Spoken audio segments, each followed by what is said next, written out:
ओम जय मां सरस्वती जी सदा सहाय। आज हम खड़ी बोली गद्य का विकास पर चर्चा करेंगे। हिंदी खड़ी बोली गद्य के विकास में अंग्रेजों के योग को सर्वथा अस्वीकार नहीं किया जा सकता। ईस्ट इंडिया कंपनी के हाथ में शासन सूत्र आने पर राज्य व्यवस्था के सुचारू रूप से संचालित होने के लिए यह अनिवार्य था कि शासितों से संपर्क स्थापित किया जाए। इस संपर्क के लिए किसी न किसी भाषा का माध्यम आवश्यक था। अंग्रेजों के सामने 3 प्रमुख भाषाएं थीं जिनके माध्यम से वे कार्य संचालन करते।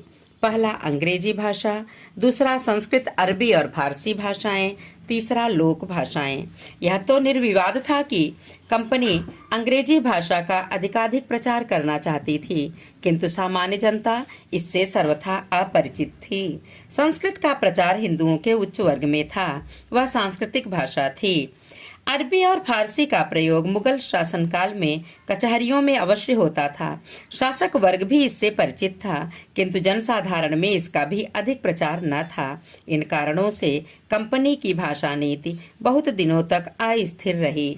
स्वयं अंग्रेजों में ही इस नीति को लेकर 2 पक्ष हो गए थे। एक ओर अंग्रेजी के समर्थक उसके प्रचार प्रसार का अथक प्रयत्न करते रहे, दूसरी ओर लोक भाषाओं के समर्थक उनकी अनिवार्यता का अनुभव करते हुए उनके प्रचार पर बल देते रहे। सन 1816 में अंग्रेजी के समर्थक डेविड हेयर ने राजा राम मोहन राय की सहायता से कोलकाता में एक अंग्रेजी स्कूल की स्थापना की। 1830 में अलेक्जेंडर डफ ने कलकत्ता में ही एक कॉलेज की नींव डाली। 1832 ईस्वी के आसपास कंपनी के अंग्रेज कर्मचारियों ने स्पष्टतया अंग्रेजी का प्रचार करना प्रारंभ किया। 1834 ईस्वी में लॉर्ड मैकाले के आने पर अंग्रेजी प्रचार को बहुत बल मिला। 1844 ईस्वी में लॉर्ड हार्डिंज ने अंग्रेजी पढ़े लोगों को सरकारी नौकरियां देने की घोषणा की। इस प्रकार 1853 ईस्वी तक अंग्रेजी का प्रचार तीव्रता से होने लगा। दूसरी ओर देशी भाषाओं के समर्थकों ने उनके प्रचार का कार्य भी तत्परता पूर्वक किया। वारेन हेस्टिंग्स और जॉनथन डंकन ने मिशनरियों के आग्रह पर हिंदुओं और मुसलमानों को क्रमशः संस्कृत और फारसी के माध्यम से शिक्षा देने का प्रबंध किया, किंतु इन भाषाओं का जनसाधारण से सीधा संबंध न था। फलतः इनके स्थान पर लोक भाषाओं का प्रचलन अनिवार्य माना गया। ऑनरेबल फ्रेडरिक जॉन शोर तथा ड्रेमंड साहब ने अंग्रेजी के स्थान पर लोक भाषाओं का पक्ष लिया। इस दिशा में सार्वजनिक शिक्षा समिति के अंतर्गत कलकत्ता स्कूल बुक सोसाइटी 1817 ईस्वी और मिशनरियों द्वारा संचालित आगरा स्कूल बुक सोसाइटी 1833 ईस्वी ने अंग्रेजी ग्रंथों का लोक भाषाओं में अनुवाद करके बड़ा ही स्तुत्य कार्य किया। 1837 ईस्वी के रेगुलेशन के अनुसार अदालतों से फारसी को हटाकर लोक भाषाओं को स्थान दिया गया। 1834 ईस्वी में कंपनी का ध्यान भी फारसी की अव्यावहारिकता तथा लोक भाषाओं की उपादेयता की ओर गया। संक्षेप में कंपनी की भाषा नीति इस प्रकार थी। कंपनी अंग्रेजी का प्रचार करके अत्यधिक प्रचार करके उसे राजभाषा के पद पर प्रतिष्ठित करना चाहती थी। अदालतों में फारसी के प्रचलन तथा दिल्ली दरबार में उसकी मान्यता के कारण कंपनी को फारसी भी अपनानी पड़ी। अंततः फारसी की अव्यावहारिकता के कारण 1837 ईस्वी में उसके स्थान पर लोक भाषाओं की प्रतिष्ठा करनी पड़ी। अब विचारणीय यह है कि कंपनी ने लोक भाषा के जिस रूप को मान्यता दी वह वर्तमान हिंदी खड़ी बोली से भिन्न था या अभिन्न। कंपनी ने लोक भाषा के जिस रूप को मान्यता दी वह वस्तुतः उन लोगों की हिंदुस्तानी थी जो उच्च वर्ग के थे, जिनका संबंध राज दरबारों से था, जो अरबी फारसी के ज्ञाता थे। अतएव अंग्रेजों द्वारा मान्य भाषा सच्चे अर्थों में लोक भाषा न थी। वह बादशाह शाहजहां के बसाए हुए शाहजहानाबाद से प्रचारित हुई थी। उसमें अरबी फारसी के अनेक अप्रचलित शब्दों की भरमार थी।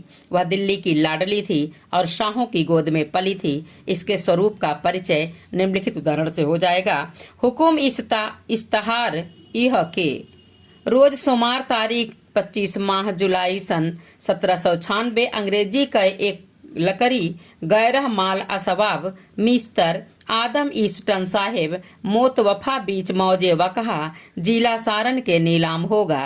कैफियत माल ओ शरत नीलाम बीच कचहरी साहेब जज कस्बा छपरा जिला मरकुम के मालूम होने सकेगा। तारीख 4 माह जून सन 1796 अंग्रेजी मुताबिक 14 माह जेठ सन 1203 साल। जनसाधारण में प्रचलित खड़ी बोली का रूप इससे भिन्न था। उसमें अरबी फारसी के उन्हीं शब्दों को ग्रहण किया जाता था जो लोकमान्य थे। कंपनी के प्रभाव से अलग हिंदुस्तानी लगभग 200 वर्ष प्राचीन का रूप कैसा था। स्वस्थ श्री सर्वोपमा योग्य फलाने के राम राम, आगे हमको कागज लिखी थी सो हम पाया, सब हकीकत पाई।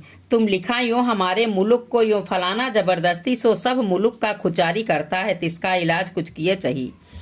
इस तरह से जनसाधारण में प्रचलित खड़ी बोली को हिंदवी या हिंदुई भी कहा गया। इसे हम आधुनिक हिंदी के अर्थ में स्वीकार कर सकते हैं। दक्षिणी हिंदी का रूप भी इसके समीप है। लगभग 1700 ईस्वी तक वली ने भी अपनी भाषा में हिंदीपन रहने दिया है। आगे चलकर वली साहब ने भी शाह सादुल्लाह गुलशन के निर्देश के अनुसार फारसी के बेकार मजमून को काम में लाना शुरू किया। प्रायः उसी समय दिल्ली में हातिम नाम के शायर महोदय ने तो हिंदी के शब्दों को गिन गिन कर निकाल दिया। वे स्वयं कहते हैं, लसान अरबी व जबान फारसी की करोबुल फहम व वरीसुल वसीरुल इस्तेमाल बाशद व रोजमर्रा दहली के मिर्जायाने हिंद व फसीहाने रिंद दर महावर दारंद मंजूर दास्त जबान हिंदी की और आभाखा गोयंद मौकूफ करद। सारांश यह है कि ईस्ट इंडिया कंपनी द्वारा अपनाई जाने वाली खड़ी बोली जनसाधारण में प्रचलित खड़ी बोली से सर्वथा भिन्न थी। रानी केतकी की कहानी में प्रयुक्त खड़ी बोली से भी वह बहुत दूर थी। यह शाहजहानाबाद से चली थी। यह वास्तविक अर्थ में हिंदी न होकर उर्दू थी। इसे हिंदी, उर्दू, उर्दूई, रेख्ता, हिंदुस्तानी आदि नामों से भी पुकारा जाता था। इसके विपरीत जनसाधारण में प्रचलित खड़ी बोली को हिंदुई, हिंदवी, हिंदी आदि नामों से अभिहित किया जाता था। ईस्ट इंडिया कंपनी की लिपि संबंधी नीति भी पर्याप्त अस्थिर रही है। जॉन गिलक्राइस्ट महोदय रोमन लिपि के पक्षपाती थे। वे हिंदुस्तानी के लिए भी रोमन लिपि का ही प्रयोग उचित मानते थे। उन्होंने फारसी और नागरी दोनों लिपियों को त्रुटिपूर्ण बताया। रोमन के बाद वे फारसी का समर्थन करते थे। वस्तुतः रोमन और फारसी दोनों लिपियां भारतीय ध्वनियों को व्यक्त करने में समर्थ न थी, इसलिए बाध्य होकर कंपनी को नागरी लिपि अपनानी पड़ी। 1837 ईस्वी तक साथ साथ फारसी लिपि भी चलती रही। 1840 के लगभग पुनः फारसी लिपि को मान्यता दी गई और 1850 ईस्वी तक फारसी लिपि का ही प्रचलन हो गया। हिंदी खड़ी बोली और फोर्ट विलियम कॉलेज का बड़ा पुराना रिश्ता है, इसलिए इसे भी सुनना बहुत जरूरी है। हिंदी खड़ी बोली के विकास में फोर्ट विलियम कॉलेज का बहुत बड़ा स्थान है। इस कॉलेज की भाषा नीति ईस्ट इंडिया कंपनी की भाषा नीति से अभिन्न रही है। सन 1800 ईस्वी में मार्क्सवी बेलेजली ने इस कॉलेज की स्थापना की। स्थापना का दृष्टिकोण राजनीतिक था। कॉलेज में ईस्ट इंडिया कंपनी के सिविल कर्मचारी शिक्षा प्राप्त करते थे। कॉलेज में विविध विषयों की शिक्षा दी जाती थी। अरबी, फारसी, संस्कृत, हिंदुस्तानी, बंगला, तेलुगु, मराठी, तमिल, कन्नड़, हिंदू कानून, नीति विज्ञान, न्याय पद्धति, अंतर्राष्ट्रीय कानून, अंग्रेजी कानून, फोर्ट सेंट जॉर्ज तथा बम्बई के गवर्नरों द्वारा अंग्रेजी राज्य संचालन के लिए बनाए गए नियम, अर्थशास्त्र, भूगोल, गणित, यूरोप की आधुनिक भाषाएं, प्रकृति विज्ञान, वनस्पति शास्त्र, रसायन शास्त्र, नक्षत्र विज्ञान आदि अनेक विषयों की उचित शिक्षा की व्यवस्था इस कॉलेज में की गई थी। 18 अगस्त सन 1800 ईस्वी के पत्रानुसार डॉक्टर जॉन बोर्थविक गिलक्राइस्ट को हिंदुस्तानी भाषा का प्रोफेसर बनाया गया। हिंदुस्तानी भाषा, ध्यान रहे, न तो हिंदी है, यह पूरी हिंदी नहीं है, बल्कि उर्दू मिश्रित हिंदी का नाम है केवल। उर्दू का प्रचार करना इनका लक्ष्य था। जॉन गिलक्राइस्ट महोदय ने छोटे बड़े 19 ग्रंथों की रचना की। कॉलेज की भाषा नीति समझने के लिए इनकी भूमिकाएं भी विचित्र सी थीं। दरअसल पहले उस समय खड़ी बोली हिंदुस्तानी में भेद था। हिंदुस्तानी उर्दू से अभिन्न थी, मतलब पूरी तरह से उर्दू ही मिश्रित ही थी। और दूसरी बात यह है कि अरबी फारसी शब्दों से रहित खड़ी बोली का एक रूप फोर्ट विलियम कॉलेज की स्थापना के पहले से चला आ रहा था। गिलक्राइस्ट महोदय ने अपनी प्रथम कृति और डिक्शनरी ऑफ इंग्लिश एंड हिंदुस्तानी की विस्तृत भूमिका में भी अपनी भाषा नीति प्रकट की है। इस बृहत कोश में हिंदुस्तानी कहे जाने वाले शब्द अधिकांशतः अरबी और फारसी भाषाओं से लिए गए हैं। कोश में लिपि भी फारसी ही रखी गई है। गिलक्राइस्ट महोदय की एक अन्य कृति a grammar of the Hindustani language में व्याकरण के नियम तो हिंदवी के आधार पर निर्धारित किए गए हैं, किंतु छंद, लिपि, उद्धरण आदि सभी कुछ उर्दू के आधार पर हैं। गिलक्राइस्ट महोदय की इन कृतियों के अध्ययन से प्रकट होता है कि हिंदुस्तानी से उनका तात्पर्य उस भाषा से था जिसका व्याकरण तो उन्हीं के शब्दों में हिंदवी या ब्रज भाषा से लिया गया था, किंतु संज्ञा शब्द अरबी फारसी से लिए गए थे। उन्होंने हिंदी, उर्दू, रेख्ता और हिंदुस्तानी को समानार्थी माना है। हिंदी का अर्थ उनकी दृष्टि में हिंद की था। हिंदवी को वे केवल हिंदुओं की भाषा समझते थे। गिलक्राइस्ट ने खड़ी बोली की 3 शैलियां निर्धारित की थी: दरबारी या फारसी शैली, हिंदुस्तानी शैली, हिंदवी शैली। इनमें फारसी शैली उन्हें सर्वप्रिय थी। हिंदवी को वह फारसी शैली सर्वसाधारण के लिए बोधगम्य न थी और वह हिंदवी शैली को गंवारू समझते थे। हिंदुस्तानी शैली उन्हें बहुत प्रिय थी। इसे way the grand popular speech of Hindustan कहते थे। हिंदुस्तानी शैली को वह the grand popular speech of Hindustan कहते थे, क्योंकि उनका प्रचार करने का लक्ष्य ही था कि फारसी भाषा का प्रचार करें।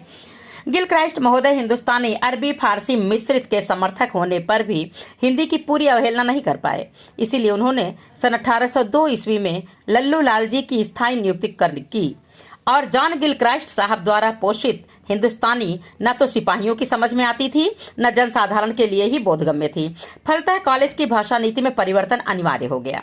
25 जुलाई सन 1815 ईस्वी में वार्षिकोत्सव के समय ऑनरेबल NB एडमॉन्स्टन ने इस आवश्यकता की ओर अध्यापकों तथा अन्य उपस्थित व्यक्तियों का ध्यान आकर्षित किया। 1823 ईस्वी में विलियम प्राइस महोदय हिंदुस्तानी विभाग के अध्यक्ष नियुक्त हुए। उनके समय में कॉलेज की भाषा नीति में महान अंतर लक्षित होता है। उन्होंने हिंदुस्तानी के स्थान पर हिंदी खड़ी बोली को मान्यता दी। उनके समय में ही कॉलेज काउंसिल के मंत्री ने सरकारी मंत्री को एक पत्र लिखा। इस पत्र से कॉलेज की परिवर्तित भाषा नीति का ज्ञान भली भांति हो जाता है। रडेल महोदय ने क्या लिखा? फारसी और अरबी से घनिष्ठ संबंध होने के कारण यह स्पष्ट है कि प्रत्येक विद्यार्थी कॉलेज में विद्याध्ययन की अवधि कम करने की दृष्टि से फारसी और हिंदुस्तानी भाषाएं ले लेते हैं। फारसी के साधारण ज्ञान से वे शीघ्र ही हिंदुस्तानी में आवश्यक दक्षता प्राप्त करने योग्य हो जाते हैं, किंतु भारत की कम से कम 3/4 जनता के लिए उनकी अरबी फारसी शब्दावली उतनी ही दुरूह सिद्ध होती है जितनी स्वयं उनके लिए संस्कृत, जो समस्त हिंदू बोलियों की जननी है।